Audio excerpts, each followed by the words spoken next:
I really wanted to start tonight just with a little bit of a disclaimer. And this is how the last Tassie landscape location video started. There's always some criticism about, revealing locations and that sort of thing, and about shows like this and Instagram and everything else encouraging people to go to places that are sensitive and can suffer from large visitations. And I, of all people, certainly know and get that, and I understand. We're always torn with these sort of things, and it is a difficult decision for us to make to talk about these things, but we won't be talking about places that are really sensitive specifically on particular actual spots. There'll be general spots and there'll be photos from those spots, and yes, they're going to show how beautiful they are, I suppose. But Tasmania is a special place, and you have to know about what's here before you can know to love it, and to know to love it is to protect it.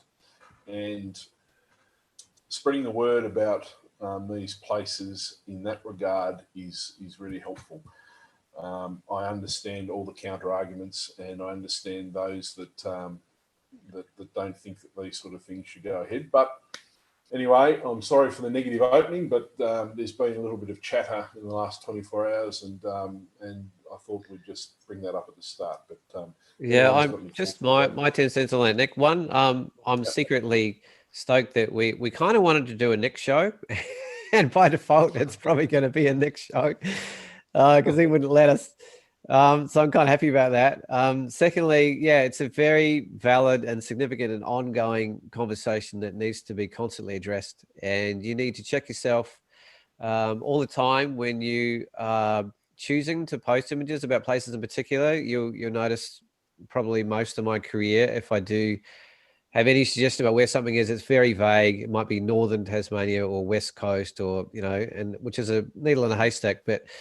And that's sort of been my way of, I guess, of just addressing that if I do choose to post something. And I don't often post things with Tasmania, to be honest, but I do in various places around the world. And it's a very fine line, because photography has had a huge role in conservation in Tasmania in particular, and there's a great long lineage. And Nick and Luke and I know a lot of the generation of men and women behind us that have been flying this flag and using imagery really to great effect for the power of conservation. But in modern times, with increasing population and the massive reach of social media, it's sort of amplified that to another level, where the amount of reach and recognition of places can just really go through the roof. And there's whispers, there's a culture of almost like peak bagging when you're a bushwalker. You get to the top because you want to tick the box. And is there an aspect of landscape photography where that's the case, where everyone wants to get that shot, in which case that puts a lot of pressure on a landscape that may or may not be able to cope or handle with that kind of impact from the physicality of people being there. So it's obviously something Luke and I and Nick have addressed regularly through the show. We've even had whole shows just on that, and to some extent, and you can go back and look at them yourself. But yeah, it's a valid and real thing to keep in mind and address. So thanks for starting off with that, Nick. It's really important, mate. Yeah. It's something that we constantly battle with, and it's something that people constantly talk about. And but I only shoot in Tasmania. I really don't travel very much. If I did travel, I'd shoot elsewhere, of course. But Tasmania is my home. It's where I was born. It's where I live, and it's where I love. And I have, over the years, raised this subject many times myself about places that have been loved to death. And I think, in general, with the things that I'll be talking about tonight, places, they're not. I mean, there are some, but they're not places that are going to suffer too much, I suppose. And look, in the end, it's not my fault. It's society in general, where our population is growing, our tourism is growing, all that sort of thing.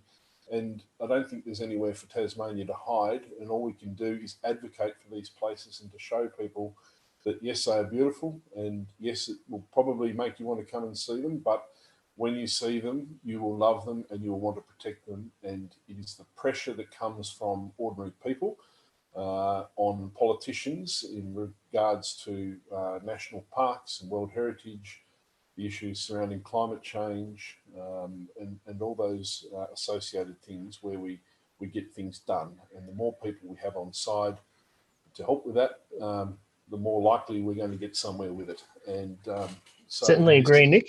Hey, Luke's here. Hey, welcome. Oh, good man. Yes, managed to. I had to disconnect my camera to do some work earlier, and for whatever reason, my capture card didn't want to recognise it at the last minute. So it's always lovely when that happens. So thanks, everybody. Oh, sweet. I'm glad you worked it out, Luke. 32 episodes, I've had my first technical issue, so it's not too shabby. I was going to say 32 episodes, and I don't think we've been more than like 2 minutes late either. So we've done all right, boys. Oh, well, apologies again, everybody. And I just want to also reiterate what's been said in terms of it's a real difficult conversation, this love to death thing, because as photographers, what we love to do more than anything in the world is really share our work. And so it's a very it's a bit of a paradox in a way, in terms of what you're photographing. There is an impact associated with the very active sharing the imagery from that place. And so whether you like it or not, there is a responsibility that all photographers have to understand who's viewing those pictures and what the outcomes may be from doing that. And so it's definitely, as the guys have said, something that always needs to be considered. And if you are going to share something that you're a bit, not quite sure about, you don't have to actually say where it was taken, of course. Sometimes I just say something was taken in Tasmania or things like that. So you don't have to reveal things. There's no shame in revealing a location's name, in not revealing a location's name, I should say. So that's my 2 cents there too. Well, I know Luke's made a point, but also when there's an image of a sensitive area, that you can use that post as an opportunity to educate people about its significance and offer suggestions about how to protect it, or make suggestions that just don't even come here. I don't know. My point is that you can associate a sharing with an embodiment of education around the issues, rather than just here it is, come get it. And it's what we do. We love to capture incredible parts of the world, and we have an opportunity now to be able to celebrate it and share it, and there is a significant possibility that will incite greater conservation, and we just need to tread that line carefully. And there's differing levels too, Paul, in terms of that some locations have a lot of infrastructure. They're sort of built for mass tourism. And so obviously discussing those particular places, there's less of an impact because there's already the infrastructure there. And that's certainly the locations we're more likely to be covering in these sort of shows. And then on top of that, there's the other places where, you just have to be more careful about the details that you do provide. I guess the point is we're not actually sharing the pictures or these locations with the expectation that people are actually going to visit them. We're not trying to popularize them. We're just trying to show what we think are some amazing spots that we enjoy photographing. And the flip side, of course, is that the outcome may be that they become more popular because of that. And so that's where this whole argument begins and loops spinning around in infinite circles. So there you go. Anyway, without more chat on that, I think it's time to hand it over to Nick, and he can show us some of his beautiful work. We can start with the whole Nick. Nick, when did you first pick up a camera? How did Tasmanian landscape speak to you? Yeah. I mean, can we sneak in a Nick show? Is what I'm trying to be cheeky about. Yeah, I mean, you have such a long-standing relationship with this landscape, Nick, and as much as anybody I know, and you've roamed so much of it, and your job gets you around it all the time and seeing different aspects of it. And you're often picking up on stories and things that are happening that very few people either get to see in terms of the dynamic of the whole landscape and the culture of people and how they impact it as well. So I feel like you're in a fairly unique position, and you've really focused so much on on Tasmania in your career. It's really special to have you here to sort of, you know, let us share sort of your views and your vision of it. Yeah, thanks, Paul. Yeah, I guess we've done all these shows, and you know, haven't talked a lot about me personally, I suppose, and it's nice to get an opportunity. Yeah, so I was born and raised here, and I haven't left, apart from the occasional trip here and there to the mainland, and not much else. But I guess I always really enjoyed the bush. I think one of my first words, or my first word, was creek, which is a very strange word to start off with. But the first 4 years of my life, I lived on a small farm down near Sorell in Tasmania, southeast Tasmania, and I've always had a fascination, particularly with waterfalls and creeks and that sort of thing, from a young age. And I guess it's where I guess subconsciously I started my love of the landscape.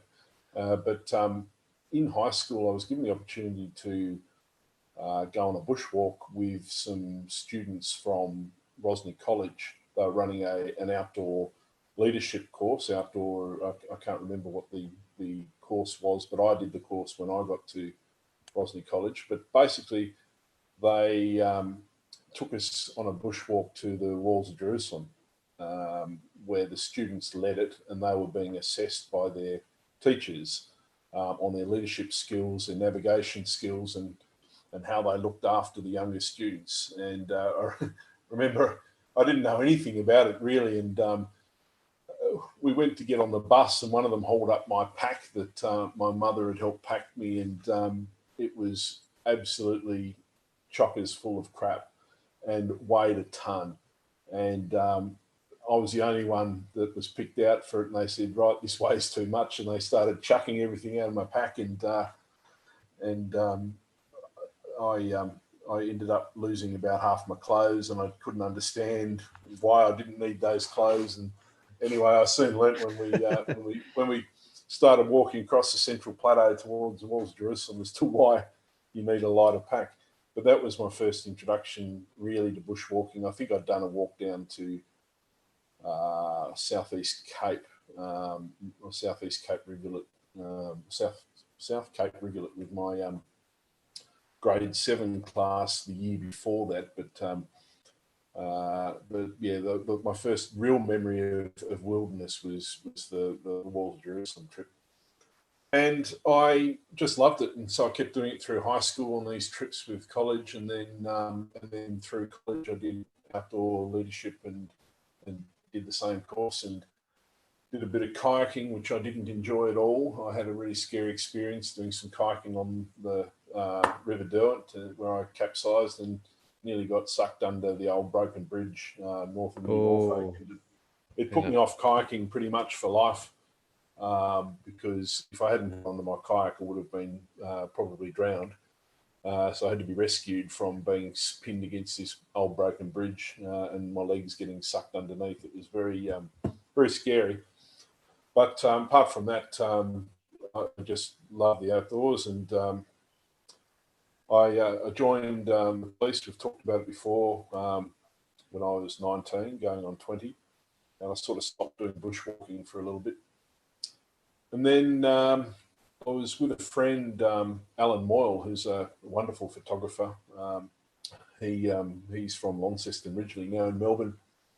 And he had a shack up at Scamander, which is on the northeast coast of Tasmania, and he invited a group of friends up there, and he'd just pretty much started professional photography. He was doing a course at RMIT in Victoria on photography, and was just starting his professional career.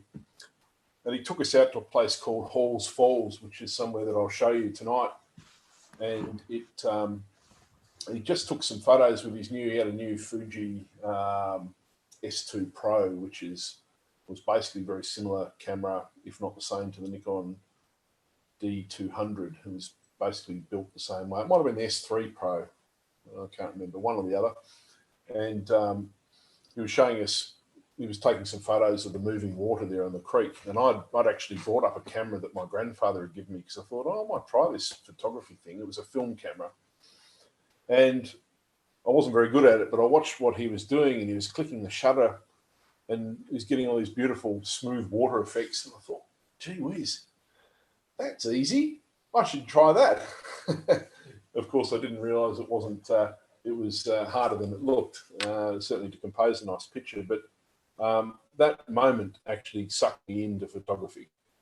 Seeing, him standing there right in the creek and taking photo of moving water and getting that beautiful silky smooth effect. And I think plenty of landscape photographers have probably been seduced by that sort of photograph.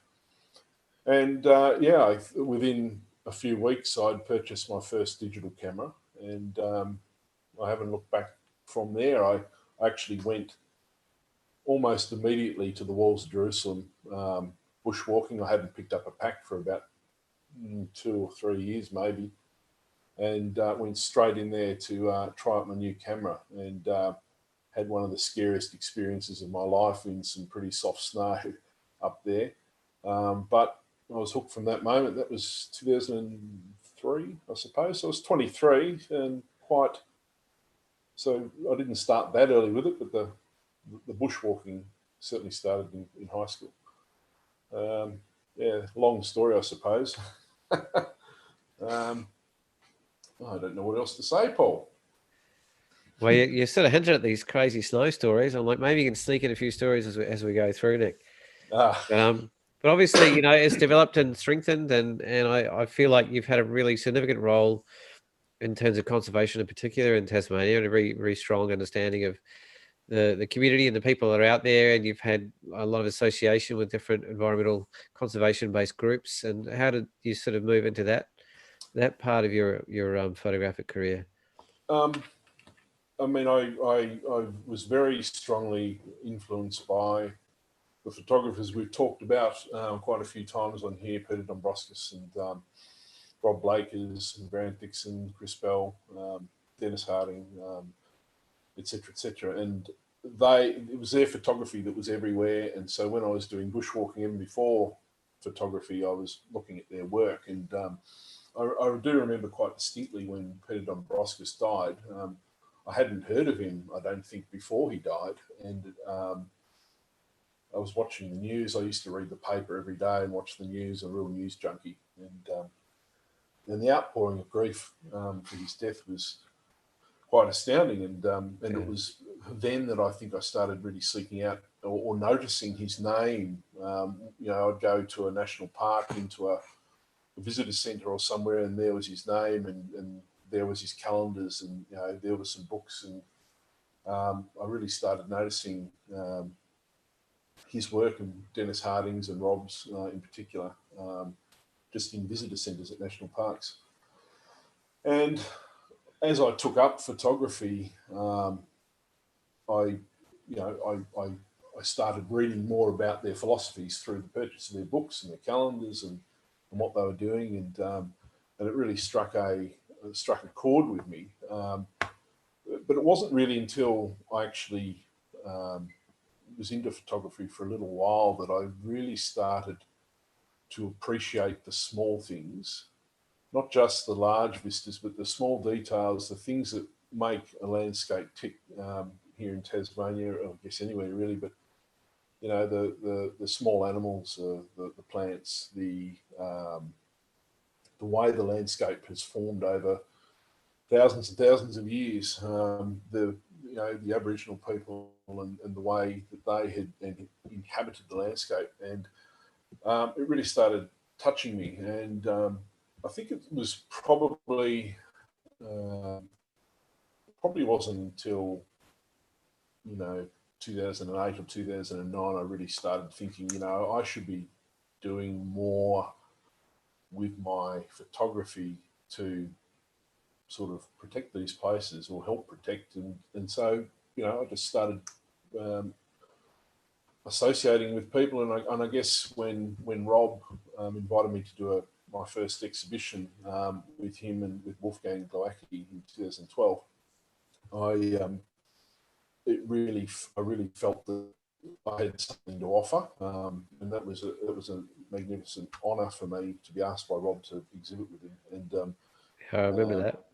yeah, it was a pivotal moment, and I realised that I was probably now in a position to have a little bit of influence with what I was doing, and social media was really starting to take off about then, and I realised that I was having a little bit of influence with what I was saying, or what I could say, or what I chose not to say, or what I chose to jump on or not jump on. And look, I haven't had the influence that others have had for sure, because I simply can't. I don't have the time to devote to it like someone like Rob, or someone like Dan Broom. I just don't have that time to spend, with the family and stuff. But I do what I can, and it's always in the back of my mind. How can I use what I'm doing to assist or help? And there's been plenty of times I've gone to particular places to get particular images to help out. I guess I just started really feeling that the landscape needed my help. And I'm not alone in that regard at all, and we all do what we can, whether we're photographers or other artists or businessmen with some donations that they can make, or any sort of education. Just one of those small parts of a big movement here in Tasmania to assist. But I really love this place, and I invest a lot of time in it, I suppose. And I just feel I should do everything I can to help. It's the long and the short of it, I suppose. That sums it up beautifully, Nick. Cheers. And, I was first exposed to your work, I think, during that exhibition, Nick, or in terms of as a body of work anyway. And I felt like that was quite a significant moment. I think I might have even met you around then. And I certainly, felt the significance and the honor of getting asked by Rob and seeing your work stand up next to it. Of similar caliber must have been quite an empowering sort of experience. Yeah, it really was. And Michael Gay was also invited. So sorry I mentioned Michael before. Michael's another photographer and friend, and he was asked at the same time. And so it was an opportunity that Rob and Wolfgang, who of course are very seasoned professional photographers, gave to Michael and I. And it was, I'm not sure. I'm not sure if they realised how significant that was in terms of how I felt about it. They may do. I've mentioned it before, but I think for those photographers that have really gotten on with their work and are successful and have some influence, I think really think about what opportunity you might be able to offer to a young photographer or who's up and coming, because it's that sort of thing that really will help a lot with their self-esteem, with their ability to reach new audiences with their work, to be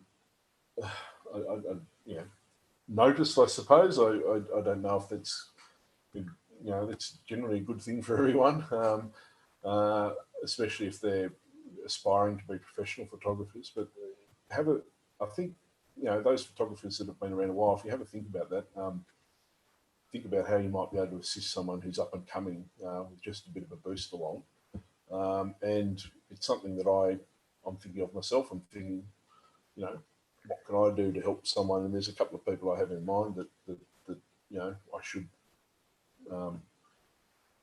mention to others, maybe, hey, have a look at this chap or lady's work, and maybe see if you can fit them in somewhere. And yeah, I think that's what we all should be doing. Yeah, it was a big deal. It was a big deal. Yeah, mate. I didn't get asked, mate. you're already a big deal.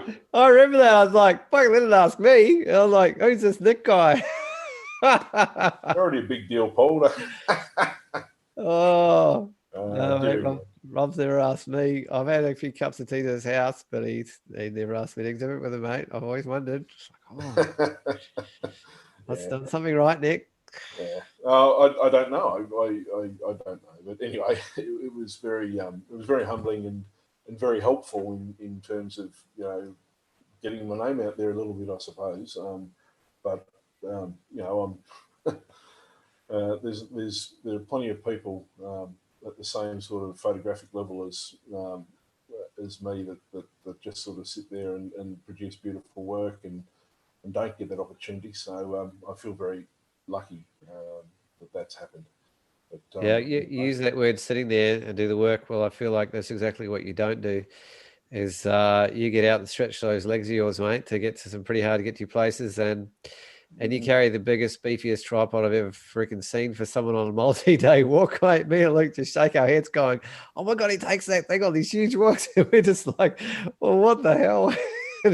Nick's like, no, I want the extra legs, mate. I need it. Don't want to muck around with the shots. Yeah, look, yeah, you're probably beefing me up a bit too much there, mate. I enjoy multi-day walks, but I'm not a hardcore bushwalker. I'm not a Grant Dixon sort of explorer. I go to places that are difficult at times, but most of the time they're fairly soft. And I don't have a huge amount of time. If I had a lot more time, I'd get out a lot more. But I do what I can with the time I've got, which seems to be fewer and fewer opportunities at the moment. But yeah, look, I call myself a wilderness and landscape photographer, but let's face it, I'm not really in the wilderness that often to sort of put myself in the wilderness photographer category of someone like Rob or Grant. But I do love getting out there when I can, and yeah, but there are lots of people out there very similar in that regard. Yeah, I mean, we have some of the most exceptional wilderness landscape photographers in the world here, Nick. So the standard of comparison, if you're going to use it, is crazy high. I mean, someone like Grant's like almost crossed the entire length of the Himalayas, in his lifetime. Yeah, and for us, so it's kind of like you're trying to compare yourself to some of the most extreme people in the world. To be fair, but no, I appreciate that, and that's partly why I think Tasmania is so special, because the standard and the bar has been set so incredibly high for such a long period of time, and there's such a huge lineage that we have a lot to look up to and to live up to in terms of trying to continue on that vein. There's no two ways about it. I do like to go to places that not many other people go, but it might be somewhere that's right near somewhere that's popular to go, and I find myself getting less and less excited about the grand vistas that everybody photographs, and more excited about the smaller scenes. The tree that you just wander across in the middle of nowhere, that's just beautiful and gnarled and curly, and it might be the wrong light, and so you've got to make a 3-hour drive and then a 2-hour walk to get back to the same place in different weather to shoot it. And they're the moments that I really enjoy, particularly these days. And there are so many little spots in Tasmania that if you get out and have a look, you'll find. Even just little walks with a nice little obscure track that's hardly listed anywhere, and you'll find some really amazing things at different times of year. This time of year, obviously, it's the flowering sort of time where you get the beautiful waratahs and the scaparia and that sort of thing. And I'll show some of those sort of photos tonight. But I might get on with talking about. Yeah, get on with that. And sort of while we're doing that, I really enjoyed that thread you were starting about what you're drawn to and why.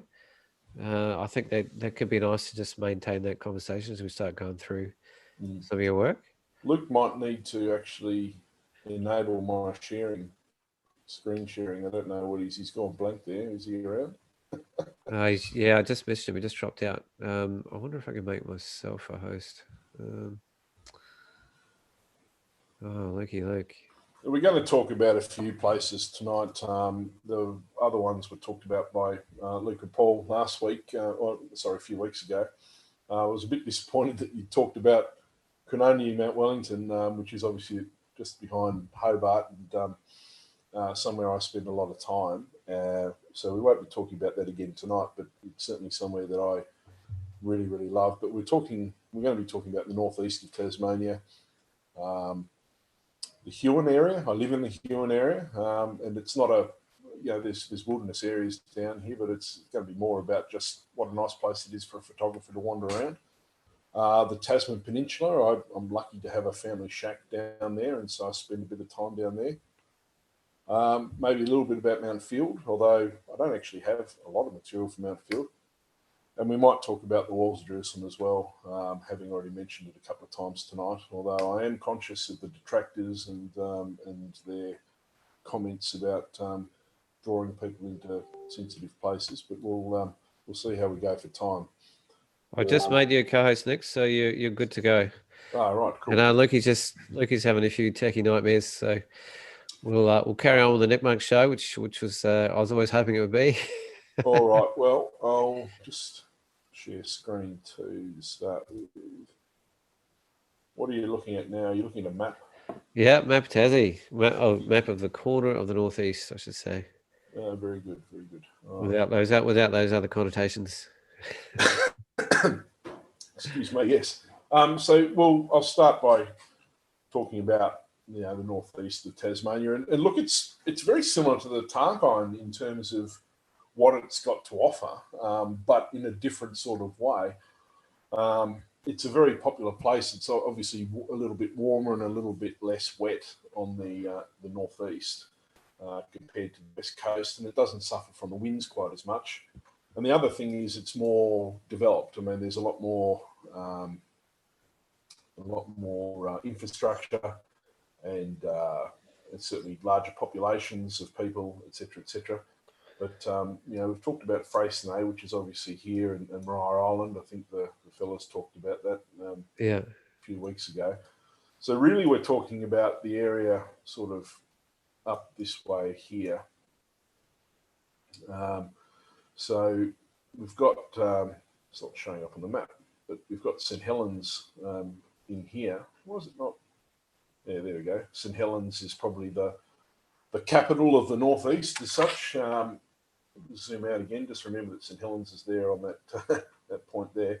And you've got Scamander down here. And then you've got Mount William National Park up here in the north, far northeast. And then you've got places such as Wellborough and Pyengana on the inland. And we'll talk about some of the things that it's got to offer up there. But I guess the great thing about planning a trip to northeast Tasmania is you can change your mind based on the weather and go and do something different. If the weather's cloudy, then go and shoot some waterfalls, and there are plenty up there. If it's going to be a good sunset, then head to the coast. If it's going to be a sunrise, certainly a sunrise as well. And as far as sunrises go, you can't really beat the northeast of Tasmania, and it's a fabulous place for it.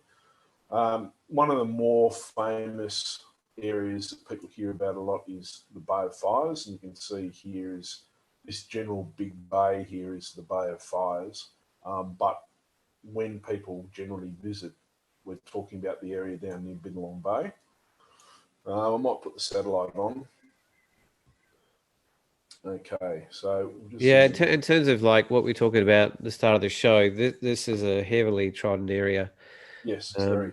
Yeah. And it's kind of like it's a bit more robust to some places because it's basically sand and rock. in terms of where you're going to be photographing and treading. So we kind of don't mind. Yeah. It's one of the most touristed places in the state, and you're probably going to know about it already. Yeah, that's exactly right. And it's also got the highest density of areas where you can camp. There's a lot of free camping. There's great infrastructure with caravan parks around St Helens and in other places around the northeast. So it's really set up for tourists. One important thing to visit in St Helens is Wolfgang Glowacki's Bay of Fires gallery up there. He's got his beautiful prints there in the main street. So definitely check out his gallery. But yeah, you can't miss it. So Wolfgang, if you didn't know, is one of the most sort of prolific and active living landscape photographers, and he's one of the few that's sort of made most of his living out of pursuing that for a good 15 years or so now. He's produced multiple books and lots of exhibitions, and he's very, very active. And he's moved up from Hobart to the northeast for a bit of a change a few years ago, and he's taken his beautiful gallery sort of running and producing skills and framing skills up there along with him, and totally worth spending a good chunk of time in there. Yeah, absolutely. He's a top fellow, so definitely worth a chat. Yeah, so this is a little township of Bennelong Bay here. Oh, look at that. Don't even have to find it. It's got it. Lone tree. I don't have a picture of this tree, and there's good reason for that. I don't either. I just can't stand how this tree has turned into some sort of mecca of people to visit. But that's photography for you. It's that bucket list, tick off the item sort of thing. I'll never shoot that tree, and it's because there's so much else to shoot. You don't need to shoot that tree. You can go anywhere. Just the rocks in this general area. Look at them all. There's just stuff everywhere. You don't have to go and shoot a single tree. Go and shoot something else, for goodness sake. I've no offense, but I've been there to look at it, and I feel like it's one of the more awkward and difficult and not particularly easy locations within a small area to shoot. I just sit there going, well, God, that's not a very easy thing to shot. And again, I'm like you, Nick. I'd rather sort of poke around, and you can actually drive around that entire peninsula. Sort of, there's little bays and nooks and crannies at your own discretion. All these tracks are all drivable by two-wheel drives, and there's a walking track that goes all around the coast. Definitely do that. And look, there's another camping area down here at Dora Point.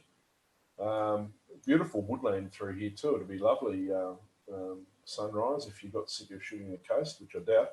Look, I blame Dylan Toe for the lone tree phenomenon. Oh, really? I'm sure he wasn't the first person, but he certainly made it quite popular with his images.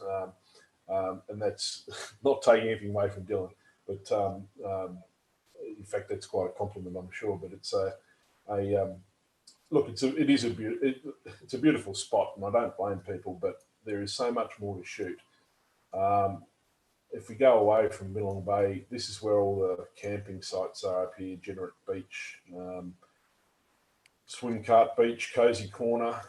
So these are really big campsites. They've got lots. They attract a lot of camper vans and that sort of thing, and get really popular. But they're nice places to base yourself.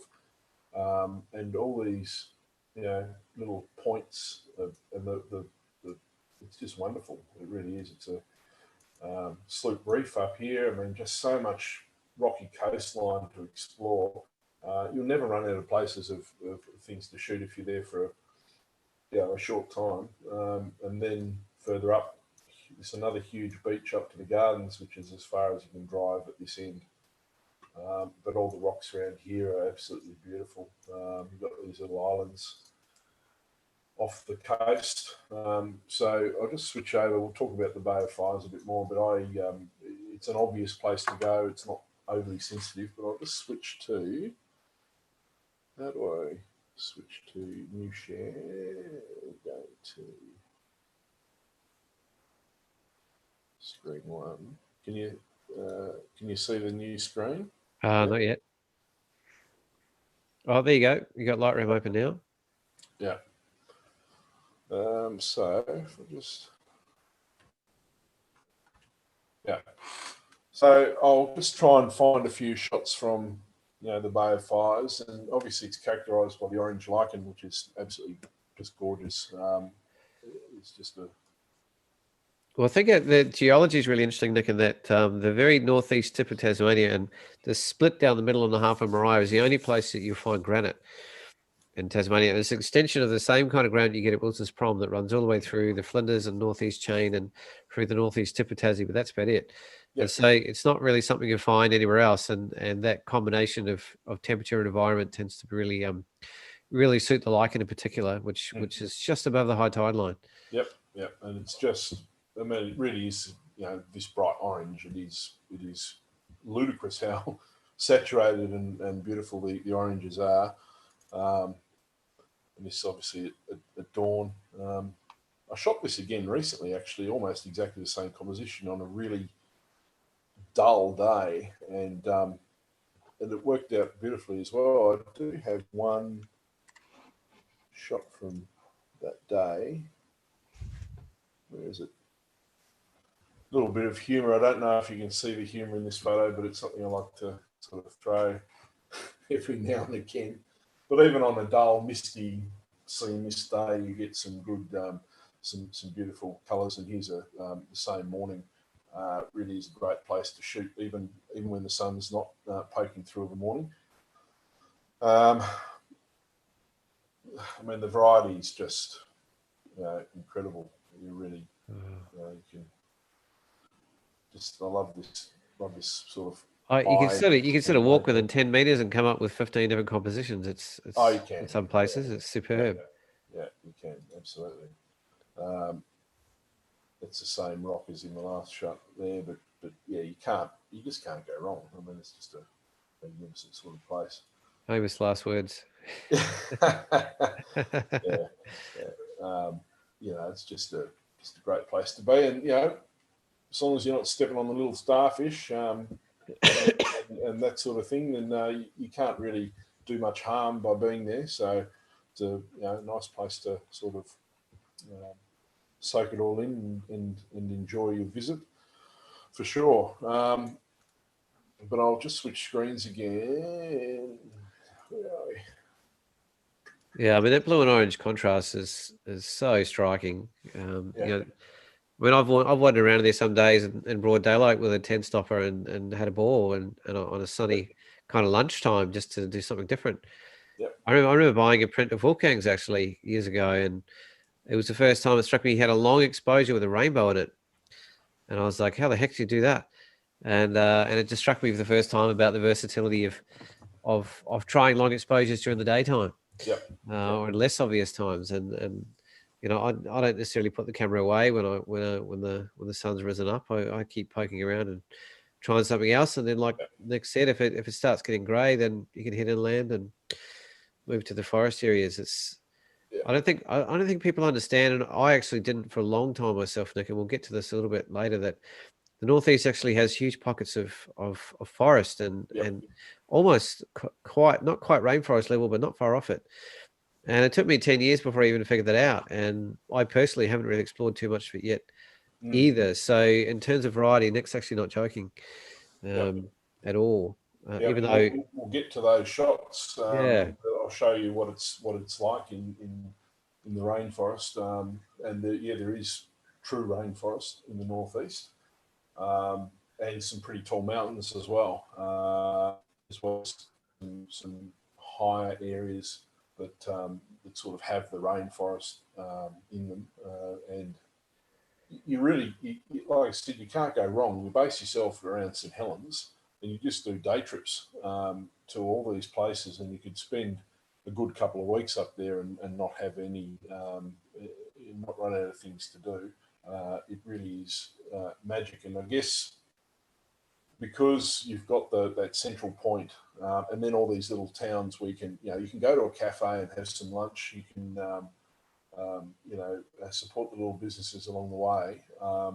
It's a little bit different from the Northwest, where you've got huge tracts of not very much, and you have to plan ahead even how much petrol you have in the car as to where your next service station is. But in the northeast, you don't have quite that same drama, but the variety of landscape is very similar. Yeah, the granite is unique to the northeast, and you don't get the jagged sort of rocks of the northwest, and that's good because it means you can make a separate trip and get completely different things. But I just wanted to talk about Mount William National Park, which is a silly name for it. It's named after a little pimple of a mountain, which is, where exactly is it? Stumpy's top. Yeah, the Aboriginal name for it's Wukalina, and I think it's a much more interesting name than Mount William. Yeah, so. yeah, that's exactly right. So you are looking at my second screen at the moment? No, I'm still looking at Lightroom. Oh, sorry.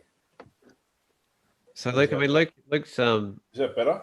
Wukalina is the name of the company or the name of the walk that the Wukalina Walk is the name of the it's the name of the actual product that they've put together, but it's basically an Aboriginal guided walk that it's the only, I think, Indigenous walk in Tasmania, and they take you from I guess the top of the park all the way kind of out to Eddystone Point. So you cover a lot of the areas that you don't normally get to visit because there's not really many roads or anything getting out there, and it's a beautiful, beautiful area, and certainly want to return to some of the places that I saw because there's feels very remote. Well, I guess it is. There's no mobile reception out there or anything like that. So so it's a magical spot. Yeah, absolutely. And I guess that is a bit of a point. Mount William. So if we have a look here, you've got St Helens down the bottom here, and the Bay of Fires. So this small area here.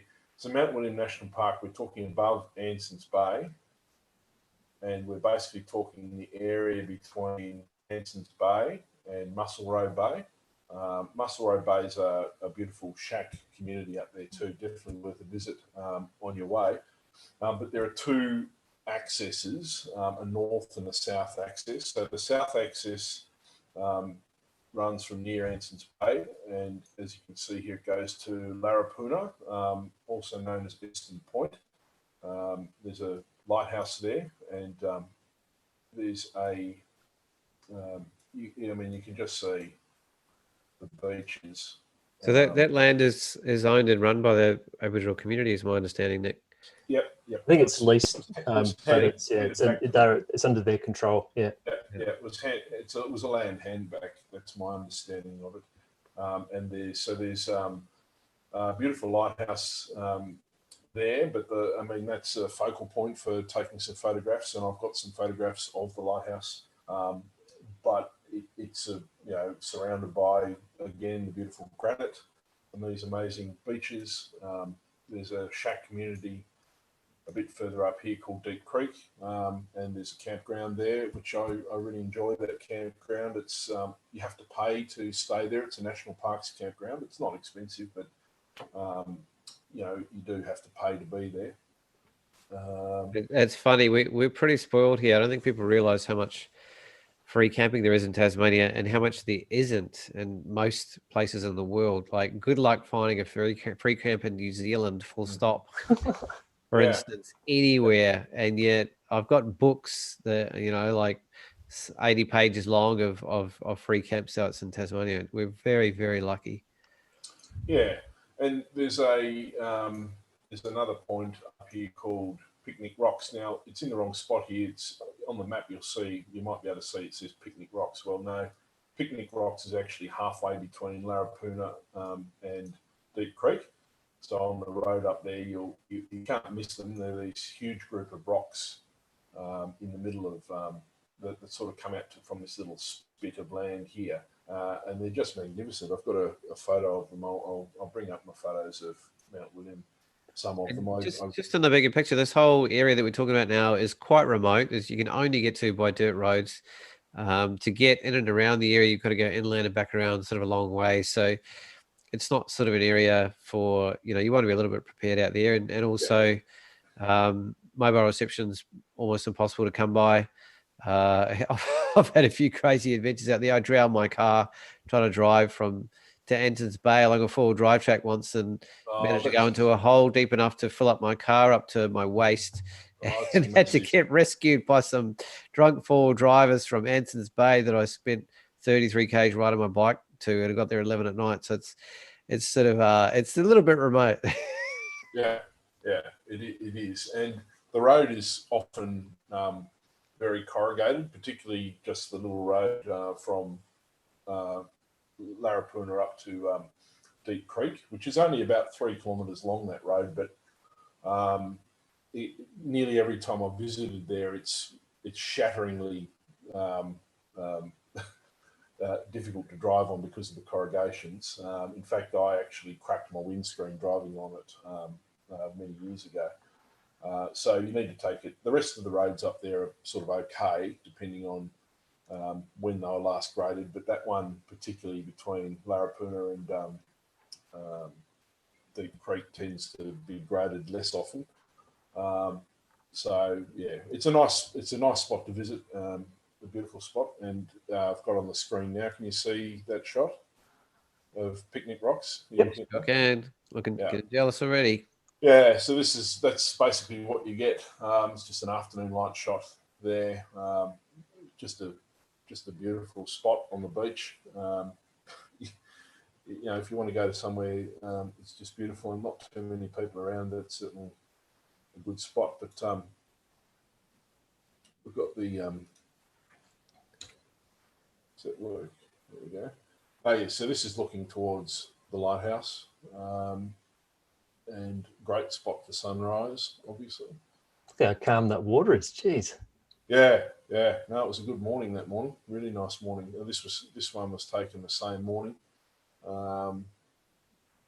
It's just a great spot. And the lighthouse itself, I'll show you with I'll get a good spot to shoot astro as well. The lighthouse is made out of the local granite, so it's a little bit different in that regard. It's a stone lighthouse, and it's obviously named Eddystone Point after the famous lighthouse off the south. I think it's the south coast of England, Eddystone, and there's another place named after Eddystone in England off the south coast of Tasmania as well, called Eddystone Rock, and that's just a massive vertical column of rock. Just a little bit of interesting trivia there for you, but it's a really good place to shoot the Milky Way. There is no light pollution except from the lighthouse itself, and that's not really any drama. So it's definitely worth a visit in that regard. Do I have any more from up there? Yeah, I got a couple. Oh yes, yeah. So this is another just moonrise off the near the campground there at Deep Creek. Beautiful. You can't go wrong. You really can't. It's a beautiful spot. Did you say you had a couple of shots, Paul? Oh, I had one in particular I just found the other day, and I'm excited about it, and I'm not excited about it because I've lost all the hard drives with it on it. So all I've got is this one screenshot of it, but it's quite spectacular.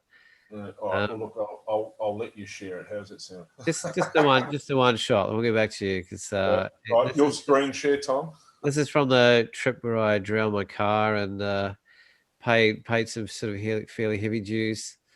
And I think I shot this as a massive stitch. Can you guys see my screen? Oh yeah, yep. Oh, I know that exact pool. We were there with the family on a camper van trip that we did about 2 months ago, which was our consolation for not going on our once-in-a-lifetime trip to Scotland because of COVID. But we were literally at that pool, Paul, but it didn't look like that. It looks like it's full of algae there. Yeah, I think it was all...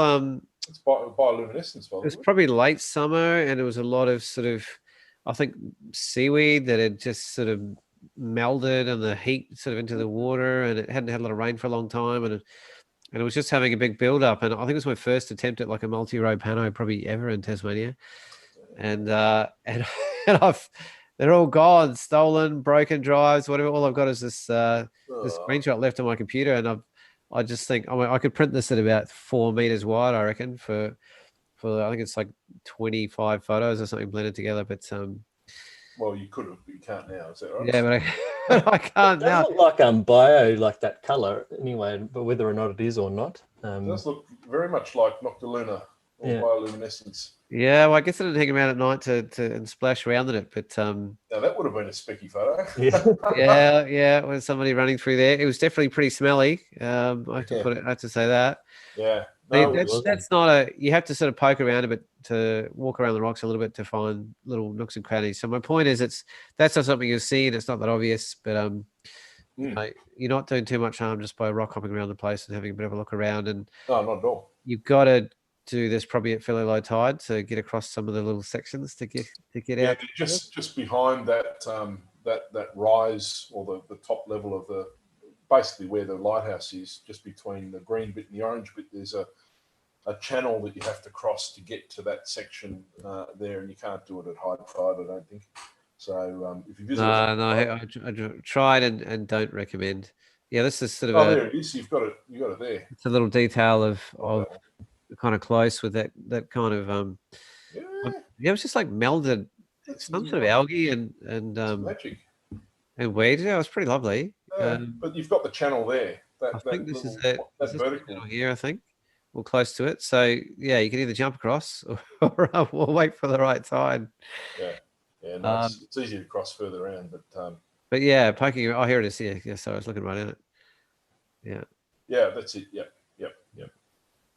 Yeah, it's a pretty magnificent spot. I haven't been there for a while, and it's one of those places, as you know, you've got to make a bit of extra effort to get there, and it's stretching out a day trip. And if you want to be there later early for the good tide, good light, you probably need to be staying there really, or be risking some really late night drives. And when there's a lot of animals and things around, you don't really want to be around. Deep Creek would be the ideal place to stay there too, wouldn't it? Just nice and central and. In terms of like strike points, absolutely. Look, it's a lovely campground too, and it probably gets busy there in the peak of summer, but it's a really nice place to visit any time of the year, and just take plenty of mozzie repellent.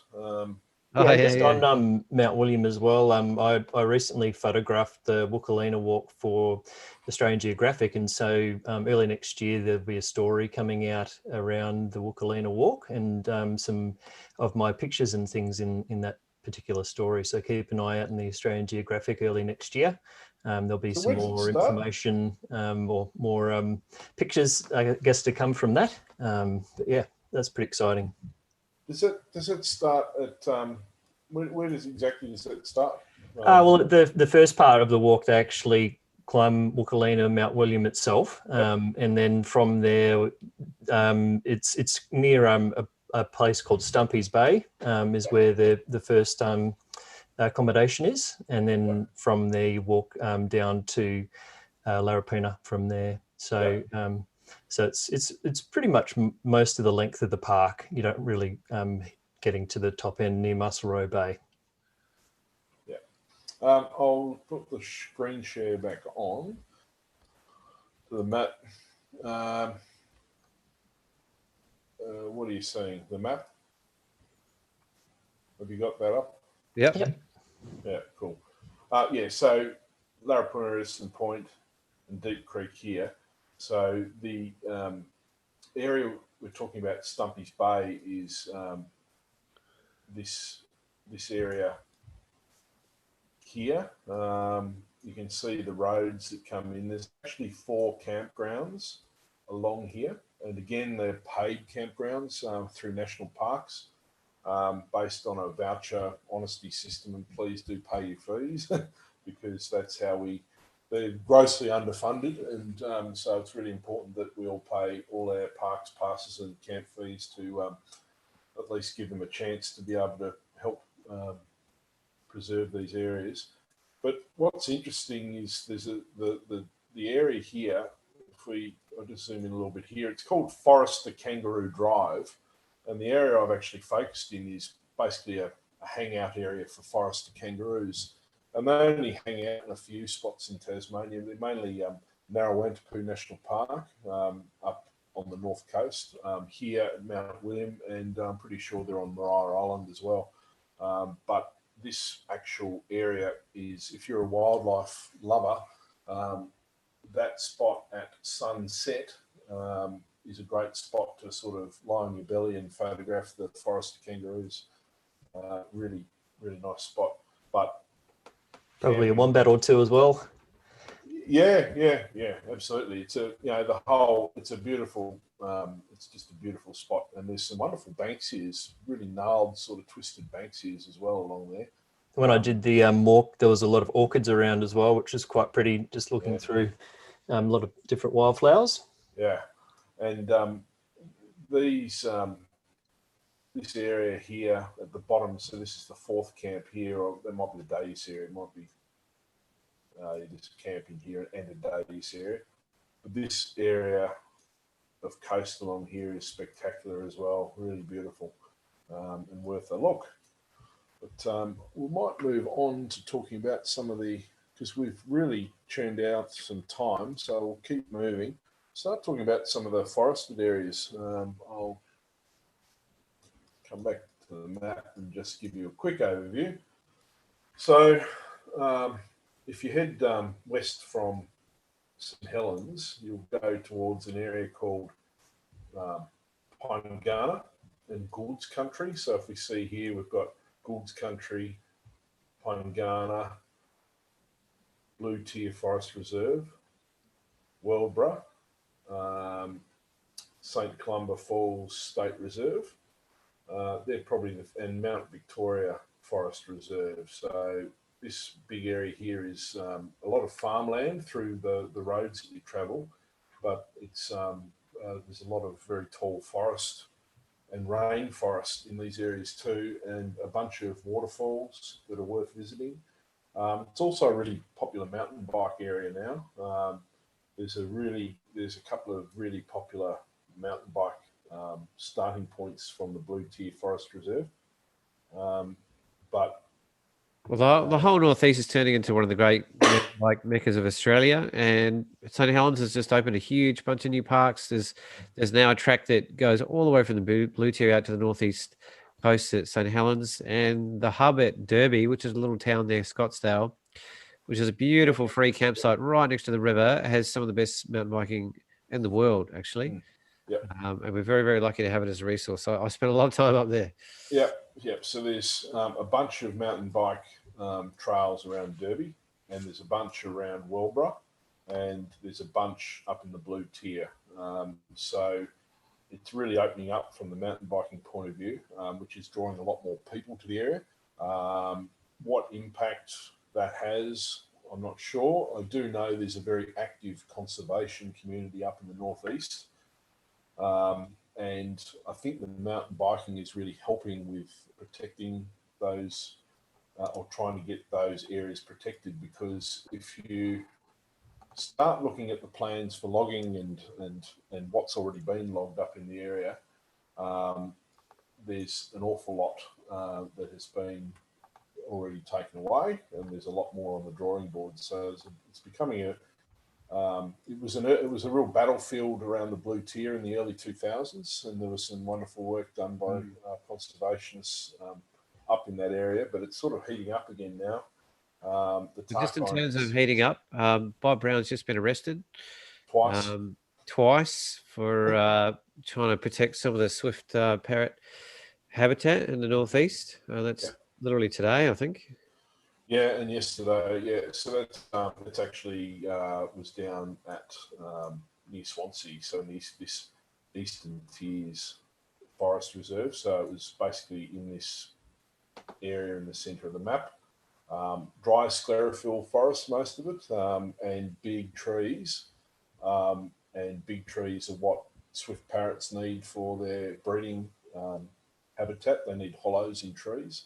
And by taking away a lot of the dry sclerophyll around the east coast, it's really putting pressure on them. They're critically endangered. So only 300 left, I think, in the world, my understanding. Yeah, that's the current estimate. I was looking it up today, actually, and the says 2,000, but there was a more recent one a couple of days ago saying they actually think it's closer to 300 than 2,000. So it's getting pretty desperate for the little swift parrots, which are beautiful little birds. Yeah, and I'd just like to shout out to the Bob Brown Foundation for doing such a good job. And there's a couple of photographers in particular that are doing some brilliant work with them. And one of them is the ever-present Matthew Newton, who we've talked about before. He's wonderful and doing a great job. But there's a young bloke who is doing absolute wonders with the Bob Brown Foundation called Tim Cooper, and he's usually on the show actually, but he's probably we should really have him on for a show actually. Yeah, I think we should. I'm really impressed with Tim. He's clearly got his skill as a photographer is exceptionally good, but his heart is in a very beautiful place when it comes to protecting our wildlife and our forests. So thank you, Tim, and thank you, Matt, for your current work with the Bob Brown Foundation, as well as everyone that's that helps from time to time, and et cetera, but thank you for drawing attention quite consistently. Anyway, enough about. Yeah, I just photographed the demonstration for them last week about the swift parrot. And it's what struck me is, Bob's not a young man anymore. He's getting to mid-70s now, and I don't think I've ever heard him speak as passionately as I did that day. Like, there is no belittlement of the fire in that man's being for the passion to protect wild places and the creatures in it. It was quite astounding. I was just almost in tears, just going, "Holy crap! What an incredible person!" And at this stage in his career and his life, to knowingly put himself right on the chopping block, so to speak, is such a commitment. Yeah, absolutely. I can't say anything more than that. It really is. But we'll keep going on with the show because we've got a lot to cover. People see some photos. This is a place where I talked before in the introduction, where Alan Moyle was taking some photos, and I sort of got my first real hit of the photo bug. So this is Hall's Falls. You can see that all right on the screen. It's all coming up. Yep. It's a beautiful waterfall. It's a really easy walk for people that are able-bodied. It's pretty much flat until you get to right near the end, and then it's quite a steep little 5 minutes down to the river, but it's a great little spot, and there's some the Broome River is the name of the river, and there's some beautiful cascades and flowing rocks, flowing river further down and further upstream, and it's you'll easily spend a good couple of hours there. It's really worthwhile. Beautiful spot. There's another great waterfall called St. Columba Falls. Now, I haven't got a picture of it, but because it's huge. It's a massive waterfall. Well, last time I went there, I couldn't lift up my camera within a kilometre of it without getting it saturated in mist. It's huge. It is huge, and but there's a vast amount of rainforest around it. It's in a big gorge, and this photo's in that general area. The fall itself is quite technically challenging to shoot well. I've never really shot a good shot of it. I've always come away feeling a bit disappointed, but it's because the dynamic range, the spray at times. It's just a big tumbling mess of water, but it's. But you still got to point fairly steeply upwards into the sky, which is where you get dynamic range issues. Yeah, but it's definitely worth visiting. The other waterfall, which is a bit further to the east, the west, is Ralph Falls, and I have a picture here of it at sunset, and it's a really cool little waterfall because it's just that sliver of sort of silver there through the rock face, and it's bigger than it probably looks. It's a really spectacular spot. And so that's on the northern face of the Mount Victoria Forest Reserve, which is a really big forest reserve that houses huge amount of rainforest. It's really, really special place, actually. Lots of myrtles and tall trees and all sorts of ferns and great places around the Mount Victoria Forest Reserve. And it's quite a large area off the back of Mount Victoria. And I do have some shots from further about around the area from different parts of the reserve. It's just worth popping your head in. And a good place to pop your head in is at the Ralph Falls area, because there's some beautiful rainforest just there. You can see, some ferns and popping through. Just a great place to visit if you like trees. And this is from another corner of it. I actually just chucked this one in because I didn't put in the full res, unfortunately, but I'll try and zoom in as far as it goes. Can you see that little sliver of black there? Yeah. Yeah, that's a tiger snake that I didn't know was there when I took the photo. But I did find out was there after I took the photo. If I had my full res there, you could see it a lot more clearly. But it was just, you don't see them very often in the rainforest, but it was quite a dry year. It must have been last year. I got a bit of a fright when I packed up my tripod and walked around the tree, and it scared him off. But you can see these huge myrtles, just wonderful. I could wander around in these areas for a long time, and the ferns, just magnificent sort of area. Another great spot that I absolutely love and spend heaps of time every time I go up there is up in the Blue Tier, and it's got a really rich mining heritage, as well as an Aboriginal heritage. Minamata is the Aboriginal name for the Blue Tier, and it's basically a plateau almost with a few hills on it, and they did a lot of tin mining there, particularly people of Chinese heritage in the early 20th century and late 19th century. And it's a really great place to visit. But one place I really like is a place called Mount Michael. And I'm just trying to find the shot here. This is up on Mount Michael.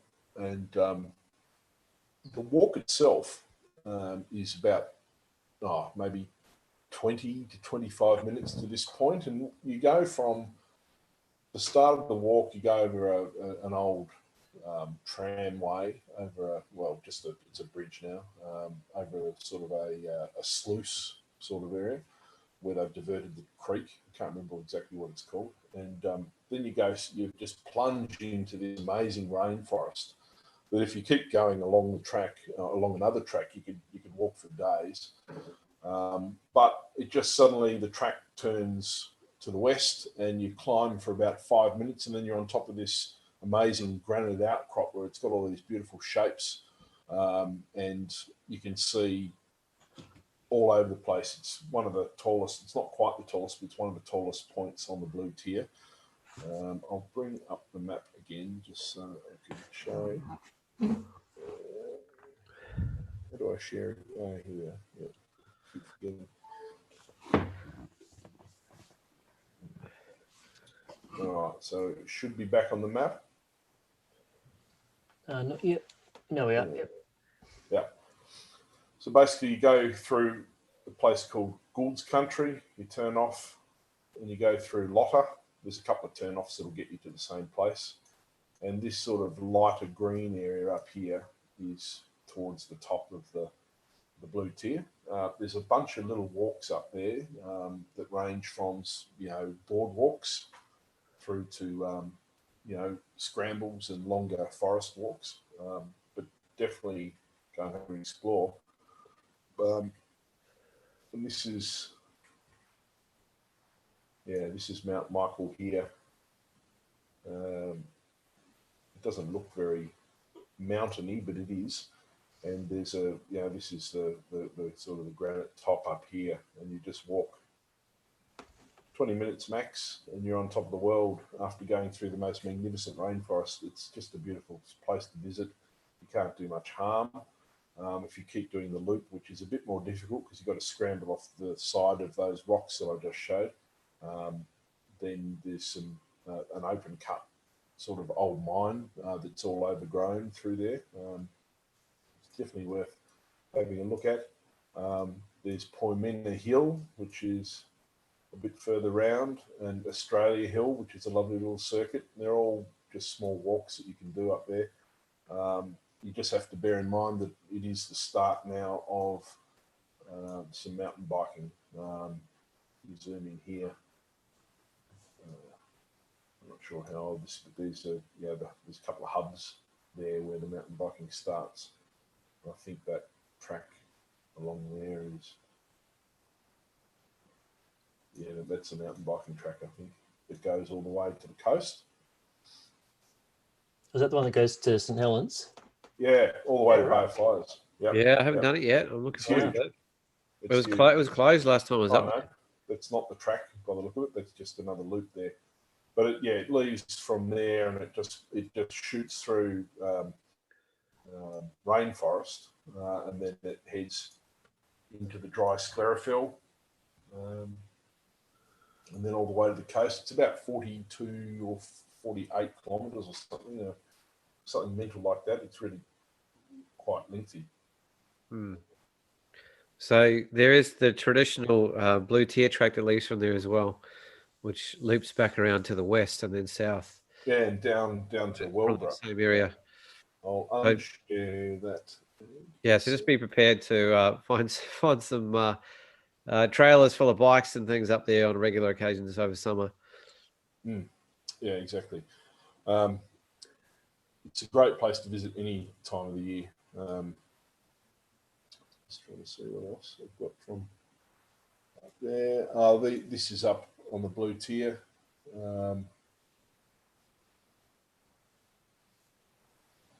Really was pissing with rain when I took that shot. It was really wet. Oh, wow. A beautiful spot. Oh, that's beautiful, Nick. Oh. Yeah, it's a magic spot. I got a whole bunch from up there. I didn't throw them in. Is that where you got the one with the two trees on one tree on either side, and then sort of like the corridor down the middle? No, that one's Tarkon. Oh, okay. Yeah, that was Tarkon. Yeah, that's Tarkon. I know it's similar rainforest, isn't it? It is. Yeah, it is, and some of the biggest myrtles I've ever seen in the Northeast, and some of the biggest myrtles I've ever seen in the Tarkon. It's both places are just renowned for it, and I just love visiting the forests in the Northeast. It's something I've really opened my eyes to more recently. There's another Mount Victoria shot. Another one from Mount Victoria. So beautiful one, Nick. The Highlands, you've got the dolerite caps. So you get away from the granite and back to the dolerite if you go into the Highlands. And this isn't Mount Victoria, and I won't say where it is, but we'll go to Mount Victoria itself, which I should have put these in a particular order, shouldn't I? Yeah, so Mount Victoria is a walk from, it's quite a bit to the west of the area, and you have to, at the moment, the road that used to go from St Columba Falls to Ralph Falls is closed, and you have to sort of go, because the bridge is in need of some attention, you have to go now via Ringarooma, which is near sort of Scottsdale, and come back round from the other area. But if you go through Ringarooma, you can head into the Highlands and up to Mount Victoria and Mount Albert and Mount Morris and some other spots like that. Just great place to visit. This shot was taken in this time of year, actually, December, because you got Scoparia flowering up there, and it's just a great walk. Really enjoyed it. The actual summit, the summit. You heard much about the Scoparia season this year, Nick? Like I've seen some pictures from the walls, and it didn't look like much was happening. Yeah, other places it's flowering quite well on Mount Wellington. Okay. And some other areas in place. Look, like it always is, it's patchy. I know Jeff Murray went up to Mount Rufus recently near Lake St Clair, and he said hadn't started there yet, really. I know last year I went up to the back of Mount Field to a particular area, and I think we talked about it before when we talked about our favourite photos with Alan Long's photo of some beautiful Scoparia, and there was nothing happening there in December. So it depends on the area, and I think it depends a lot on how the plant is feeling and whether they can be bothered flowering. So it's a bit of a tough one to pick because when they flower en masse, it's absolutely stunning. But it's like there's no real rhyme or reason, it seems, which is interesting. Yeah. And this was taken at Mount Victoria as well at sunset, and it's a Scoparia bush there, and the flowers aren't wonderful on the top there, but they're there. It's more the gnarled nature of the Scoparia, which Scoparia, when you get it exposed like that, it's got some beautiful features. You can really make a photograph all to itself, just the way it twists and turns. It's a spectacular plant, nasty but spectacular, very spiky. The Mathina Plains, which are just below Mount Victoria, quite high. Again, December, so this was December last year, and just beautiful wildflowers on the button grass plains. Just stopped there for an early morning photo.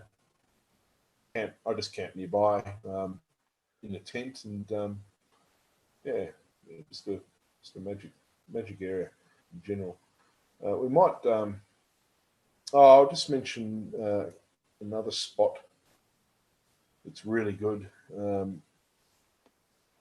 You might have seen photos of this. It's become quite popular, and I actually think I might have, without sounding conceited, might have started it a little bit.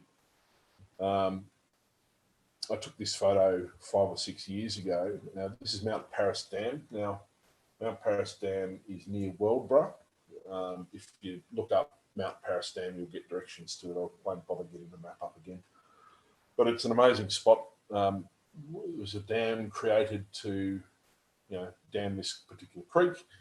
It was used for a certain period of time, and then it wasn't required anymore, so they blasted a hole through the middle of it and let the creek run free again. And as a result, it's made quite an eerie and specky sort of place, and has become in the last few years a real place for photographers to come to. When I took this photo, I'd only ever seen one other photo of the place, and that was by someone that doesn't take photos, so just looking around. And so I thought, I've got to go up there and have a look, and I did, and I got this photo, and I've seen plenty of photos of it ever since. It's got very popular indeed. I think the mountain biking's probably got a bit to do with it as well. That's definitely a great spot, and I think there's a bit more you can see further down the creek if you have a bit of an explore around the area too. It's pretty like rocky area, so there's not too much issue there in terms of foot traffic. But it's a really magic spot to check out. Yeah, and here's another waterfall that's in the general nearby area. It's not a well-known waterfall. And it's not near Mount Paris Dam exactly, but I won't name it, but just showing you what is available in the area if you have a look around. The Weldborough Pass, which is the road between just before you get to Weldborough, if you're coming from St Helens, is just a magic place to drive through on a misty morning. This is literally taken on the side of the road, this photo. It was just one of those misty mornings, and it gets misty up there quite often in the winter particularly. Just winds through the most spectacular rainforest, and we've got the silver wattles in this particular shot, but there's also a beautiful walk that you can do. The whole family can do. It's just a 15-minute loop walk with some huge myrtles. You can't miss it. It's signposted. Park your car and just do the quick loop walk around, and that's all in this area. It's just a great spot to stop anywhere along there if it's safe to stop. I think that might just about do the northeast. I'll bring up Bridport. So Bridport's a bit further west on the north coast, and the main attraction for photographers is this very popular old pier, but there's a lot more to see and do around Bridport. I just haven't really done it.